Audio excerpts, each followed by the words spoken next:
তোমাকে কি আনছে এই জায়গায় সাজায় রাখার জন্য? তাই তো। সেটাই তো। তাহলে গেলাম। চুপ! আসছে আবার 300 টাকা দিয়ে, আবার আসছে বাটন খুলে ও চাপ দিতে। কত বড় সাহস! এই কোনো চাপাচাপি হবে না। একে তো টাকা কম দিচ্ছে, তার উপর আসছে আবার চাপাচাপি করতে। আমার ছেলের 500 টাকা দিব, আমি যে একটা কাজ করব সেইটা করো, তোমার 500 টাকা দিব। তারপরে এসো। সৈকত, আব্বা?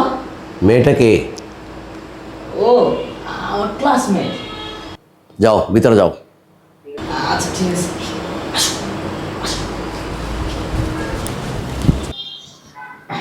বসো বসো বসো। উফ, আমি তো জাস্ট নার্ভাস ফিল করছিলাম যে তোমার বাবা আমাদেরকে দেখে ফেললো, এখন আমাকে কি না কি ভাববে। আর না, বাবাকে তো সুন্দর করে তো বুঝিয়ে দিলাম যে তুমি আমার ক্লাসমেট লাগো। এখন বাবা তো আর জানে না তুমি আমার কিসের ক্লাস পার্টনার, বুঝো নাই? আরে সে ঠিক আছে, ক্লাসমেট বলছো সেটা না হয় মেনে নিলাম, তারপরও উনি না কেমন একটা মানে কনফিউশন মুড নিয়ে আমার দিকে তাকাচ্ছিল, আমি খেয়াল করেছি তো রুমে ঢোকার সময়। দূর রাখো তো কনফিউজ। বাবা এমনি ব্যবসার কাজে থাকে, সারাক্ষণ বিজি। সে আবার আসছে আমাকে নিয়ে খবর নেই। ধুর, আচ্ছা যাই হোক, এত প্যারা নিয়ে লাভ নেই। আমি এখানে কেন প্যারা নিচ্ছি? তো আমি তো চিল করব। সেটাই, তোমাকে যে কাজের জন্য নিয়ে আসছি তুমি শুধু সেই কাজটা করে চলে যেতে পারলেই তো হয়, তাই না? হ্যাঁ সেটাই। এইটাই হচ্ছে আসল কথা। আমার তো কোনো ভয় পাওয়ার কোনো কারণই নেই। যা হবার তো তা তো হবে আমার সাথে। একদম। আচ্ছা এখন আমি উঠে বসি, হ্যাঁ উঠে বসো, তুমি এর পাশে এসো। চলো। আর দেরি করতেছি কেন, আসো। আচ্ছা ভালো কথা, আমার রেটটা তো জানা আছে, মনে আছে তো? হ্যাঁ মনে আছে, কোনো সমস্যা নাই। আমি সব জায়গায় যে যেইভাবে দিই তোমারও সেইভাবে দিই, কোনো সমস্যা নাই। আচ্ছা ঠিক আছে, তবে কোনো উল্টো পাল্টা যেন না হয়। না না, আমি আবার কখনো এই টাকা পয়সা নেই কারো ঝামেলা করি না। কারণ এই টাকা আজকে আছে কালকে নাই, বুঝো নাই? আর আমারও কাউকে ওই রেটেড বলতে ভালো লাগে না, বুঝছো? আমি কিন্তু খেসাখেসি পছন্দ করি না। সব জায়গায় যেইভাবে দিই তোমারও ওইভাবে দিব। আমারও মুখে বলতে না ভালো লাগে না, আনইজি ফিল করি। আচ্ছা, আর কথা বলে সময়টা নষ্ট করো না, সময়টারে কাজে লাগাইতে দাও, শুয়ে পড়ো। তা তো অবশ্যই। এখানে কত নোকটামি শুরু করছে। শো না। কি বললে? কিছু না, বললাম যে শুয়ে পড়ো। কখন আবার আব্বু এসে ডাকাডাকি শুরু করে বলা যায়? আমার সঙ্গে এভাবে কেউ কথা বলে না। সরি, ভুল হয়েছে। It's okay. ওকে, তাহলে শুয়ে পড়ো। শুয়ে পড়বো? হ্যাঁ, তোমাকে কি আনছে এই জায়গায় সাজায় রাখার জন্য? তাই তো। সেটাই তো। তাহলে গেলাম। হ্যাঁ ভাইজান, টাকা লাগবো? আচ্ছা ঠিক আছে, কালকা ব্যাংকের থেকে আমি চেক দিয়ে দিব না, আপনি ক্যাশ করে নিন।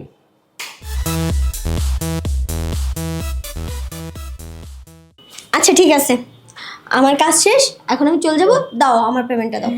তোমার টাকা তো আবার দিইনি, দাঁড়াও। এই যে, এই যে নাও, 300 টাকা দিলাম, 50 টাকা দাও। কি? এই 300 টাকা আবার 50 টাকা দিব মানে? বুঝলাম না। কে, তোমার রেট কত?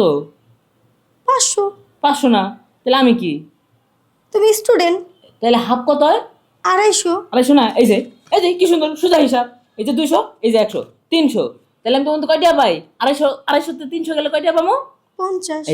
এই যে সুন্দর হিসাব, এত সুন্দর করে বুঝাই দিই। তারপর এই কারণে কই স্কুলে একটু হলো পড়াশোনা করো। হ্যাঁ দাও, 50 টাকা দাও। একদম না, মোটেই না। এখানে কোনো স্টুডেন্ট স্টুডেন্ট হবে না। এই কাজের মধ্যে আবার স্টুডেন্ট আছে নাকি? এই যে এই কথা তো এখন চলবে না। না না না না, এই শোনো, এটা করার সময় তুমি কি অর্ধেকটা বাইরে রেখেছিলে, অর্ধেকটা ভেতরে রেখেছিলে? যে এখানে হাফ ভাড়া করতেছো, ওটা বাসের সিটেই মানায়, ঠিক আছে? লোকাল বাসে তাও আবার। এখানে কোনো অর্ধেক টর্ধেক চলবে না, ঠিক আছে? কিসের স্টুডেন্ট? এই যে তোমরা বাসে করে যখন যাও তখন না হাফ ভাড়া স্টুডেন্ট ভাড়া মানি, কিন্তু এটা তো বাস নয়। কাজ করার সময় কি অর্ধেকটা ভিতরে আর অর্ধেকটা বাইরে রাখছো যে আমি হাফ করে নিব? আমাকে ফুল দিতে হবে, আমি নিব না। এই দেখো, তোমার কথাই মানলাম। তুমি কি কিছু বাসে গেলে হাফ ভাড়া দিই? আচ্ছা, আমি বাসে যখন যাই তখন কি আমি হাফ বহি? আমি তো পুরাটাই এক লগে নিয়ে বসি, তাই না? আরে সেটা শুধু লোকাল বাসের ক্ষেত্রে, ভিআইপি বাসে নয়। এ এমন ভাবে কইতাছে। আচ্ছা, আমি তোমার আনছি কইতে কও তো। মানে তোমার আমি ব্রিজের তলতে আনছি না, তো তুমিও তো লোকাল। এমন হইতেছে 5 স্টারতে আনছি, তাইলে আবার চিন্তা করে দেখা যেত যে 300 দিলে মানাই তো। এই লোকাল আবার কি এর আবার 500 টাকা? হ্যাঁ দেখো, 50 টাকা দাও। এই খেস আমার। দাঁড়াও 1 মিনিট। তুমি ব্রিজের নিচ থেকে যাকে আনছো তার সঙ্গে কি কিছুই করো নাই? আর যাকে 5 স্টার থেকে আনতা? এই যে না তো, 50 টাকা দাও। নিব না আমি। আর আমার কাছে কোনো ভাঙতি টাকা নেই। ভাঙতি টাকা নাই? না। কোনো সমস্যা নেই। যে রাহো 300, বাটন দুটা খুলো, দুটা চাপে একবার হিসাব বরাবর করে দে যাও। চুপ! আসছে আবার 300 টাকা দিয়ে, আবার আসছে বাটন খুলেও চাপ দিতে। কত বড় সাহস! এই, কোনো চাপাচাপি হবে না। একে তো টাকা কম দিচ্ছে, তার উপর আসছে আবার চাপাচাপি করতে। খবরদার, একদম না, ইচ্ছে কি করছে। হয়েছে সৈকত?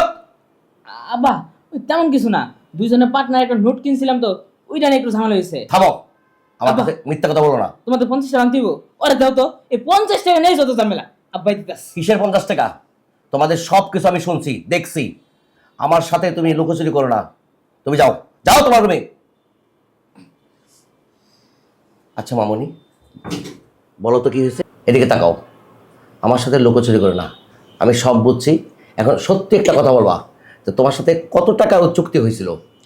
আমাকে কোনো টাকার কথা বলে নিয়ে আসেনি, আমাকে শুধু বলছে চলো আমার সঙ্গে, তোমার যা পেমেন্ট তাই দেবো। এই যে এখন টাকা টাকা নিয়ে ঝগড়া হচ্ছে। হ্যাঁ, ও নাকি স্টুডেন্ট, এখন আমাকে হাফ টাকা দিচ্ছে। আমি হাফ নেবো কেন? আপনিই বলুন, আমাকে কি হাফে যায়? আমি কি বাসের সিট যে আমাকে হাফ ভাড়া দিবে? তোমার এটা ভুল হয়েছে, যা করবা চুক্তি করে আনবা। আচ্ছা যাক, সে কথা, ওটা কোনো কথা না। পোলায় যখন তোমাকে 500 টাকার কথা কই আনছে, 250 টাকা দিচ্ছে, ওইটাও বাদ দিলাম। আমি তোমাকে 1000 টাকা দিব। 1000 টাকা দিবেন মানে? হ্যাঁ। আরে কাজ তো একটা হয়েছে, 500 টাকা, 1000 দিবেন কেন আপনি? ওর, আমার ছেলের 500 টাকা দিব। আমি যে একটা কাজ করবো সেইটা করো, তোমার 500 টাকা দিব। আপনি এই বুড়ো বয়সে? আরে কি বলো তুমি, বুড়া বয়স? মানে আপনাকে কি যায় এই বয়সে? আপনি কি বলতেছেন? আমি তো বোকা হয়ে গেলাম শুনে। তুমি টাকার জন্য কাজ করো। হ্যাঁ, তা ঠিক আছে, টাকার জন্য করি, তারপরে একটা রুচিবোধ বলে না, কথা আছে। না। আপনি যে লেভেলের বুড়ো। ওই যে কথায় কথা তুমি বলো খালি বুড়ো বুড়ো বুড়ো। আরে বুড়োর আদতটা তুমি নিয়ে দেখো, ওই জোয়ানের থেকে আমি আদত তোমাকে বেশি দিব। তাই জন্য তোমাকে 300 টাকা বোনাস দিলাম। আচ্ছা যাই হোক, মানে আপনি যখন এত করে বলছেন, আমি আবার মানে কিরকম টাইপের একটু জানেন, বুড়ো খাস লোকদের পাশে যাই না যত টাকাই দেখ। তবুও এখন যেহেতু আপনার বাসায় চলে আসছি, আর আপনার ছেলেও টাকা কম দিল, সেই ক্ষেত্রে একটু স্যাক্রিফাইস করে আপনার মতো বুড়োর সঙ্গে না একটু সময় দিলাম, এ আর এমন কি। আচ্ছা ঠিক আছে, কোনো ব্যাপার না। শোনো, তোমাকে আমি প্রথম যখন ঢুকছো না, তখনই আমার মনে লাগছে আগুন। তখন তুমি টাকা যদি আমার থেকে আরো বেশি চেতে, তাও আমি দিতাম। এবং যখন ছেলে ভুল করে ফেলাইছে, ভুলের খেসারতটা তো আমারই দিতে হবে। ঠিক আছে, কাজটা শুরু করে দেই, আর দেরি করে না। আসো। কি আর করার অবশেষে। যাই হোক, সরুন বুড়ো, ওইদিক সরুন। কিন্তু আপনার যে জলহস্তির মতো শরীর, আপনি কি পারবেন? সেটা দেখো পরীক্ষা করে, তাহলে শুরু করে দেই।